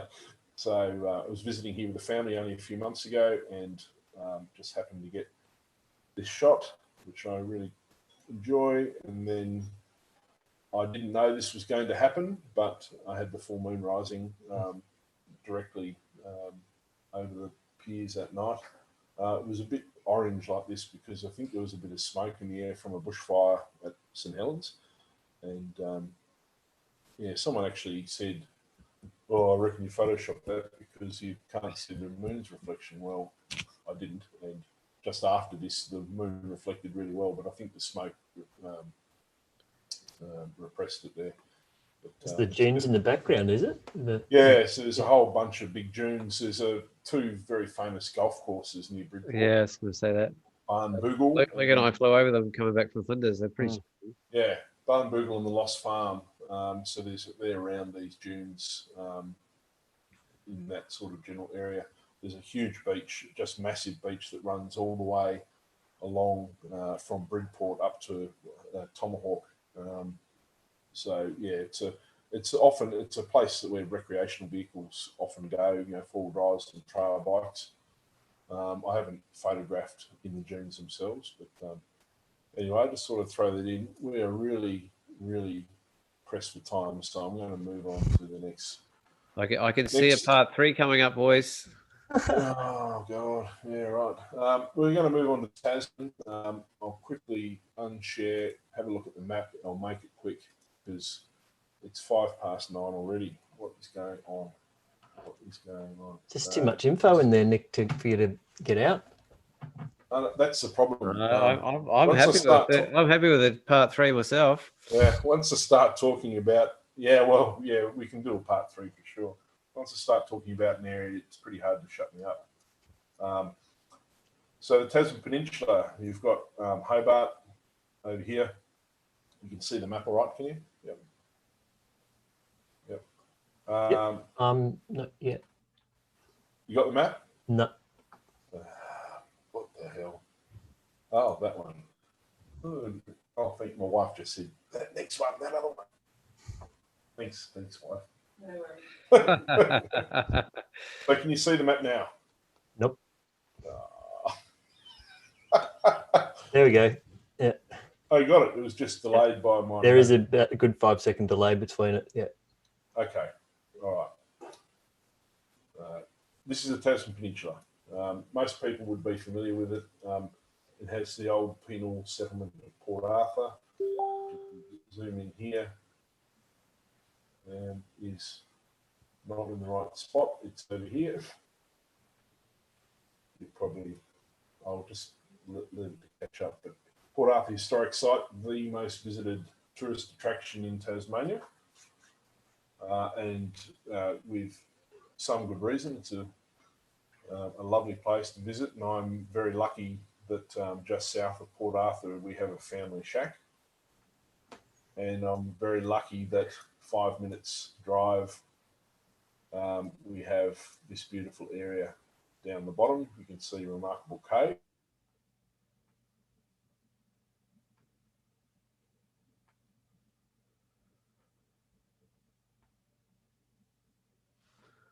I think Nick might have dropped out, unfortunately. He's a frozen. Are you still there, Nick? Oh dear. Well, the wife doesn't talk to him. She's right. pulled the plug on him. She's like, you need to put the kids to read the kids a story. I don't know. What we might do is, Paul, we might just switch over to you if you wanted to share some of your. I know you had a few pictures that you'd prepared. Do you have anything from the Tasman while Nick was on that, or you'd rather switch gears? Oh, I've got a couple of old ones from the Tasman, so I can just follow through with a couple because I used to work there doing my wilderness adventure therapy work for a long, long time. Let me just find it first. And that was, like the Three Capes walk, which everyone is very familiar with. I used to be walking through hip deep mud and actually pulling participants out with sticks. And it's basically now like a yellow brick road, basically. Super highway, yeah. Compared to how it was, but it has these three particular peninsulas that are actually the largest sea cliffs in the southern hemisphere of the world, and they're about 1,000 feet high, and the distance between the sides is really not that far, so you can just sort of get a taste of both sides and incredible views. Cape Pillar is probably the largest and biggest one with Tasman Island out on the end. This is one of the participants for one of the trips, probably like 10 or 15, probably at least 10, 15 years ago, I reckon. That's sort of looking back, I think, on Cape Rowell from Cape Pillar. Yep. So there's kind of these three particular peninsulas, which is why the walk is called the Three Capes. And actually the if you can see, really, I don't know, probably won't let me zoom in, but there's these beautiful kind of sea stacks on the end there. You can't quite see them, but funny enough, the British military actually used to use them as target practice and blow the tops off them with their cannons. So they're not quite the same as they used to be, unfortunately. I also heard somehow that the very act of them doing that was one of the instigators for a kind of an environmental movement at the time, or at least a protecting wild places kind of movement because of the damage that people were causing. So don't know. They might have tripped the switch, so to speak. I've done a bunch of commercial work for Osborne Aviation when they were setting up a new tourism venture and around the Tasman Peninsula, and so these are actually from one of those flights. So I was deliberately shooting chopper to chopper, trying to get the lining up the features with the choppers. So that's why the choppers in all these shots. But at the same time, you get a sense of just how steep and wild it is. It's a very famous place for the Sydney to Hobart to come rounding around, and so many of the iconic photographs of Richard Bennett are actually from around the peninsula. And actually, a famous photographer in the Tasmanian community who ran one of the major stores there, he died actually trying to photograph it, and they reckon it was from some of the crazy gusts and localized wind swirls that happen on the downdrafts around these cliffs. And Richard Bennett's been shooting around there for 40 years almost, and he's still alive. In fact, he in the earlier days he was lying down in the back of the plane shooting out of a luggage compartment door in the back of the plane. God knows what that'll do to your stomach. So you can see two capes there. You can actually see Cape Hoy in the distance with the lanterns, which are the two ones on the end. And the one in the front is Cape Pillar, which is probably the largest. And the one behind, which you saw before, is Cape Rowell. Are you hearing me all right, Lucky? Yeah. Cool. It was just went all quiet. And I'm just looking at my full screen. And in the foreground here, we can see a touch of Tasman Island, which I think Nick has actually been lucky enough to actually land on and spend time on, I think. Is that right? No, I think that's one of his dreams. But I don't think he's made it out there. Probably mine too, actually. There's actually, there was a resident on there for a long time. I don't think there is anymore, but on the in between the two was actually, you can see the pulley system they used to use to actually get people and equipment sort of up the island, up the cliffs. I've got that angle of that. Look, you might have that. And then the blades is a famous spot right on the end, just to the right of this frame, which is the kind of end point and best viewing point for Tasman Island as well. But you can actually walk just all the way along the edge of that rim, as you can see on both sides. It's quite accessible. There's the very end of Cape Pillar. You can see the blade basically just here, and you can actually get right up to the top of that. It's quite breathtaking and fairly adventurous when it's windy, shall we say. And that's moving further back and actually getting the whole of Tasman Island in the shot as well, which is a really spectacular place. I know Lucky's been lucky enough to fly out there too, but it's, yeah, I've never been disappointed every time I've been out there, and it never sort of fails to amaze. Very, very rugged sort of place. Definitely has a sense of sort of oceanic energy about it, because it's very raw and very powerful. I've sea kayaked around it quite a few times as well, which is not really for the faint-hearted. I've gotten in trouble through this channel before as well. And there's actually one famous spot for sea kayaking to this place called the Totem Pole, which is actually just in here. And it's a little sea stack. You can kind of see the edge of it just here, I think. And it's a very, very famous climb all around the world. It's just a singular pole called a totem pole that sits out on its own, surrounded by water. And you literally have to either walk all the way out, abseil down this huge cliff, swim across, climb it, come back down, swim back across, climb all the way up and walk back out. Or in my case, we actually paddled out and we tried to land on a rock shelf on the far side of this. And then there was so much swell running through, and we had to carry like 2 50-meter ropes across and swim them across. And basically no one was game enough to do it because I thought they might drown. So we ended up not climbing it. But it's a pretty wild place. Yeah, sorry, the resolution's not here, but this is a candlestick and the totem pole is just in behind it. I've got my drives plugged in, so it's playing up. So the candlestick is another one here that's quite famous for climbing. Not quite as hard. It's sort of more grade 17 or 18 on the smaller cracks, and that's the 2 lanterns. And where we were seeing before is just tucked in back behind here. There's seal colonies around the side, and there's a beautiful paddle out from Fortescue Bay, which is a stunning place to visit in itself, to be honest. It's very doable day walk out here and back, particularly now that they've set up the track, as I call it, the Magic Yellow Brick Road.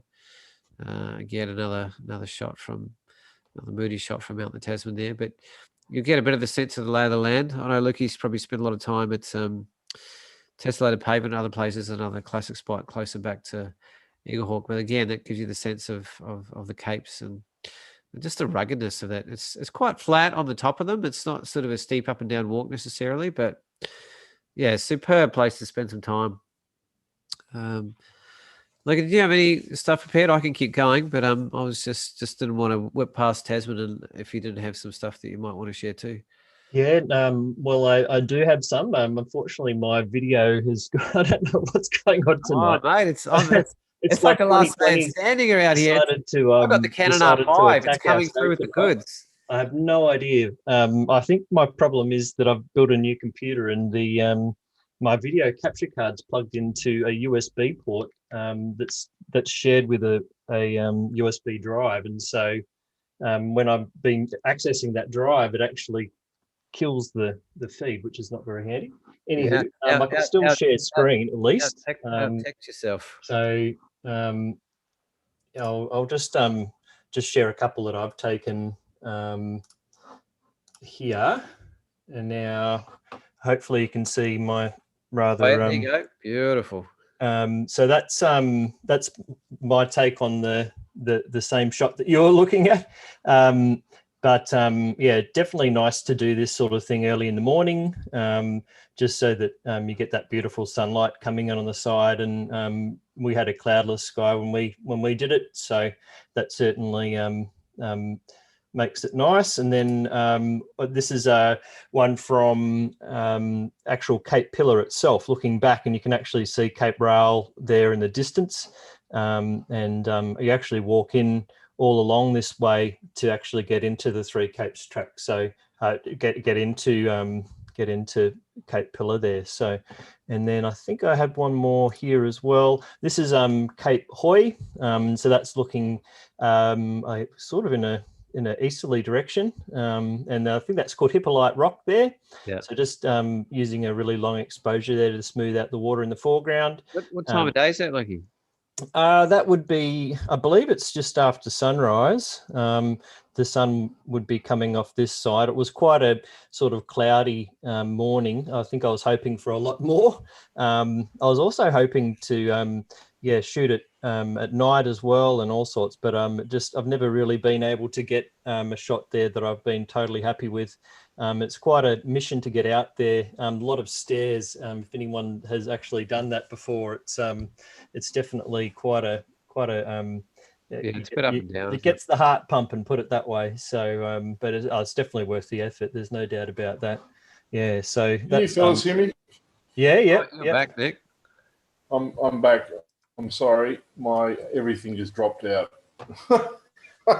Yeah, we're just laughing because my no video video's gone as well. So I can't get on the video. Around.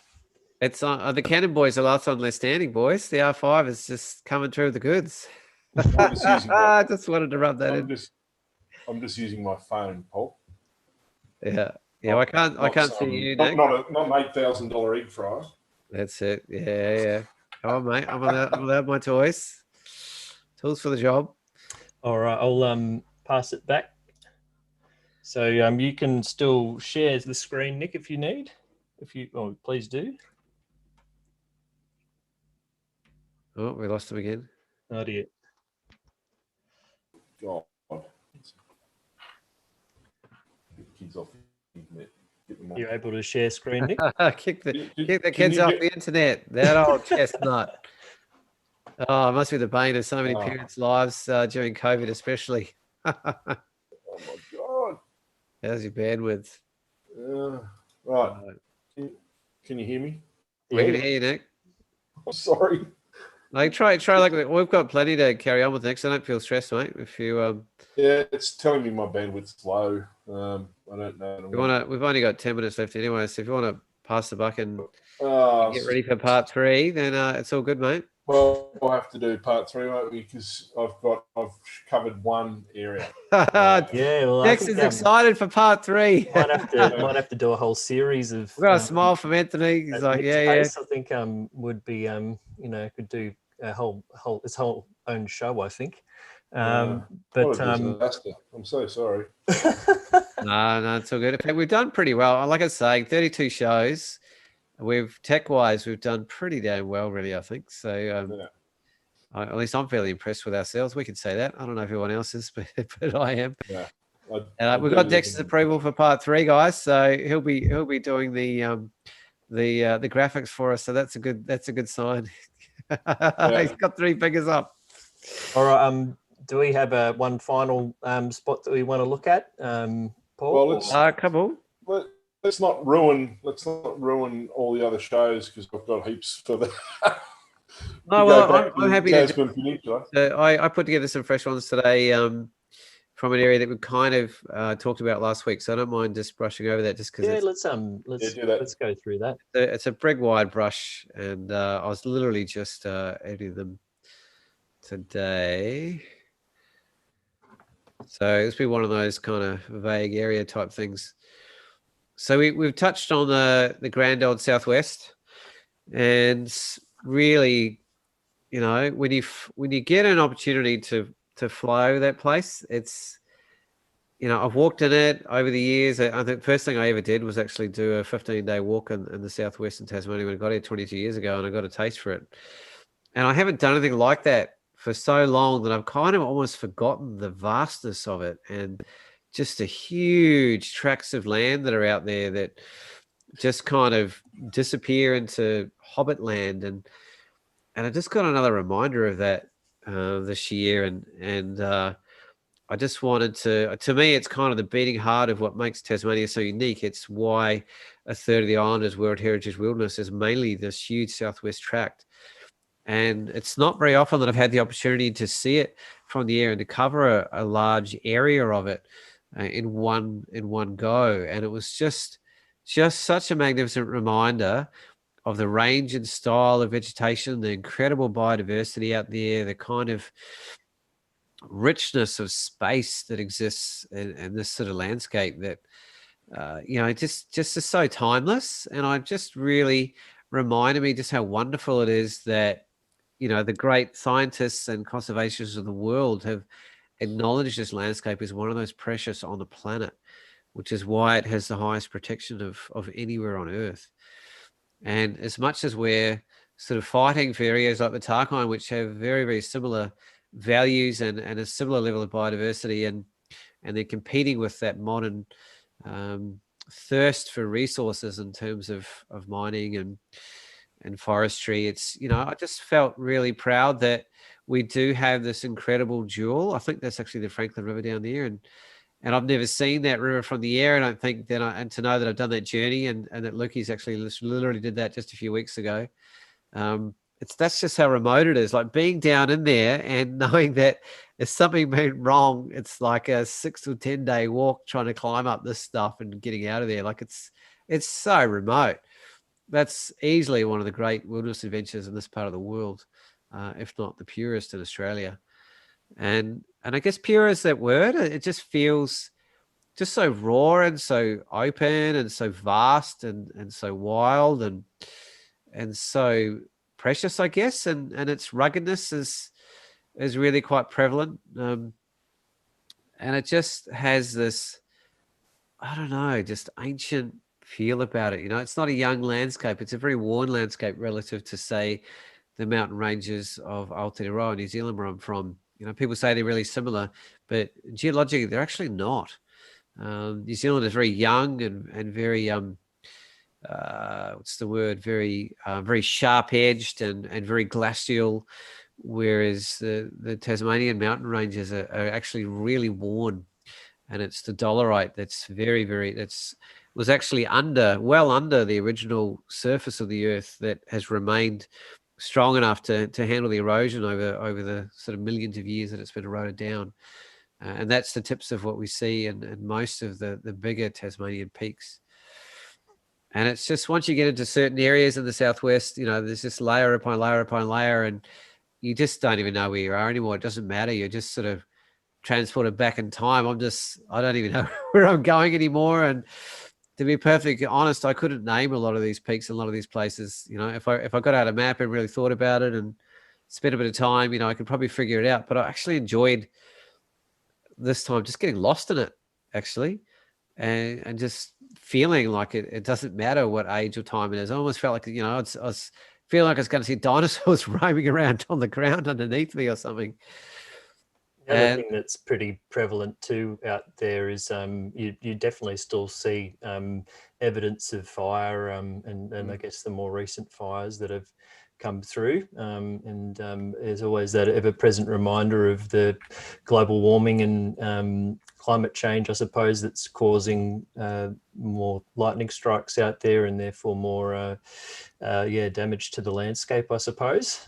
Yeah, I guess we got a very, very, very full-on taste of the vulnerability of that landscape and to fire, and you know, it's not really designed to burn, and it's not the kind of landscape that's going to recover very easily from it, because it's not part of its, at least plenty of the areas anyway, especially the rainforest areas. And you know, it's so remote that there just really isn't the resources or capacity to deal with fire out there. And you know, as much as we complained about, you know, how come all the resources are going to some area with a few shacks when, you know, a third of the World Heritage Area is burning to the ground. I mean, how do you get resources out there? You know, like it's pretty limited and very, very difficult to be able to reach it out there. And when I sort of looked into the logistics a little bit more of what it's like to try and protect this kind of landscape, you know, it kind of speaks for itself. To get anything happening on the ground out there is almost impossible. And, you know, the huge areas and distance you have to cover to be able to do air-based sort of support as well would be really, really challenging. And I'm not a fire expert, but it's certainly sort of, you know, spoke to its subtlety and its strength, but also to its vulnerability, I guess, this last season in particular. You know, dry lightning is a very new phenomenon to Tasmania in particular, and that's been the cause of a lot of the major fires in the last 5 or 10 years. And we don't really have any protection from it, apart from, you know, the broader fight against climate change. And that's sort of the scary part. You know, we're all, you know, the eastern seaboard of Australia got a vicious understanding of what that potentially means both now and in the future. And we had a bit of a taste of the summer before that was pretty serious. I mean, I don't know, was it 2 months of fires, wasn't it, Lukey? Like, yeah, it seemed like it just didn't stop. Yeah. Yeah, it also it just didn't have rain for like a whole month or something. Just nothing to put it out. Nothing to put it out. It was so dry. And we might get a little reprieve this summer, and that it's a La Nina year, and which generally means we have a wetter summer. But at the same time, that actually sets up the following summer for a more dangerous position because it's going to have a lot more undergrowth. So it's sort of, what comes first, the chicken or the egg. We might get away a bit easier with the summer, but then we might be left with the higher danger following. What do you do? So but yeah, I was just so chuffed to just reacquaint myself with what made me fall in love with Tasmania in the first place. Was spending several weeks out here, just walking the land and walking the country, and it really speaks to you. It's not an easy place to get around.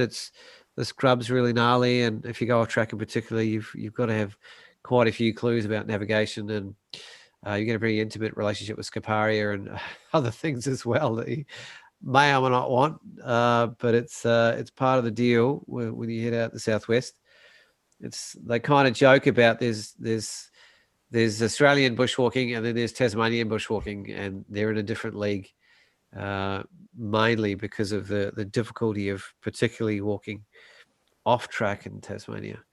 But it just felt really nice tonight to just have the opportunity to finish up with what I see as the beating heart of what the raw wild wilderness that's left in Tasmania can present itself as. That it's still out there, it's still protected. It has got a bit of a hammering around fire, but it's something to be really proud of, that in this part of the world and through this government and through the international bodies around the world, that we've it's been recognized globally and hopefully protected forever from our man-made based direct impacts. I guess we might be dealing with the incidental ones for some period of time, but yeah, beautiful.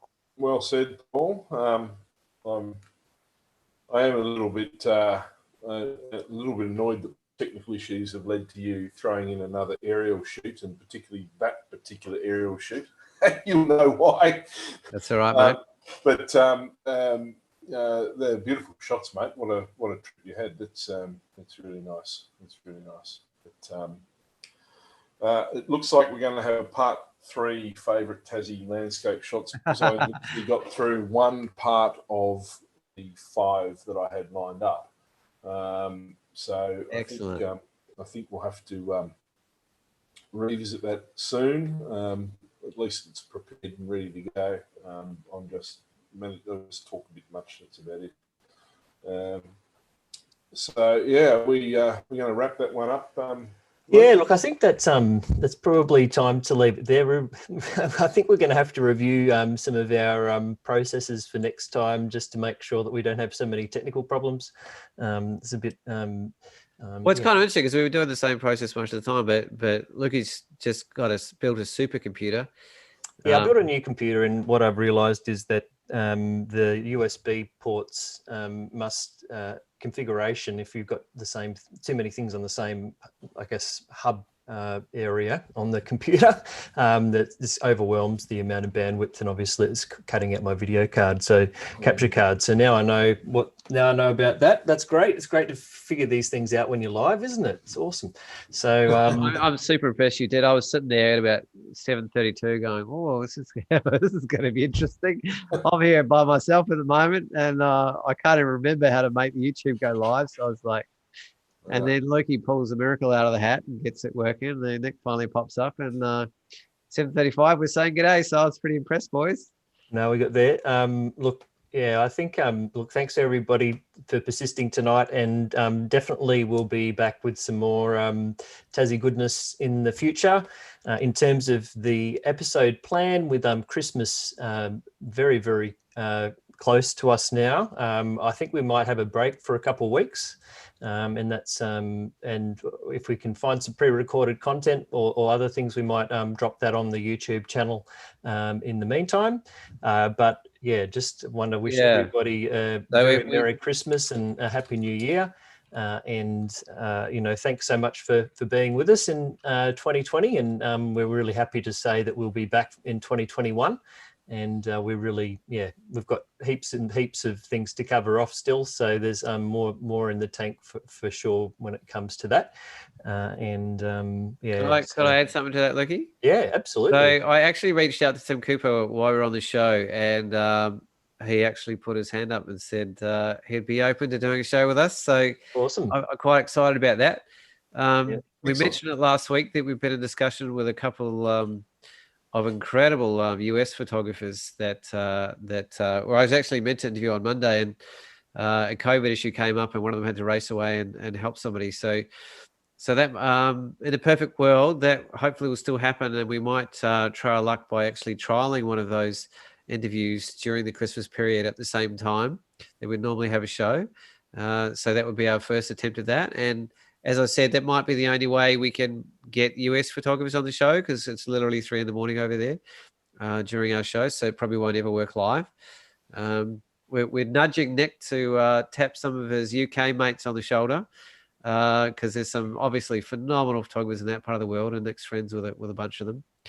So, and as I said, that's going to make, I guess, if we're lucky enough to keep in our little bubble, and Luke and I are going to probably get more busy and be moving away, so be able to introduce recorded shows now and again will help us be able to maintain the consistency of the show through the year to come. So thanks again for all your support, and we really appreciate it. And yeah, it's such a wonderful community, and there's even people apologizing on the chat that somebody wasn't here to listen tonight, and I love seeing the same faces of all you beautiful people that have been supporting us, and I hope you're putting some of this into practice, is what I'm going to say. Yeah, and the other thing too is that to those that have registered on Zoom, we're going to, and you would be already getting our email updates each week on what's coming up on the show. We're also going to be sending out a survey as well, and that's purely just for us to improve and provide more of the kind of content and topics and things that you guys are really looking to see. So keep an eye out for that survey coming through. It should be through within the next week or so. And we really appreciate your feedback, and it's just to help us to make it even better. Yeah, if you it's always one of those things we don't like to ask people to do that, but the only reason about it is we want to refine the show to make sure, as much as possible, we're delivering the content, the style, and the means that's going to be the most engaging and the most enjoyable for everyone. So the more feedback we get, the more we can make you happy. Absolutely, and look, we've had a great year despite the challenges. So thanks for being with us, and we'll see you again next year, if not before. Until then, all the best, happy shooting, and Merry Christmas. Merry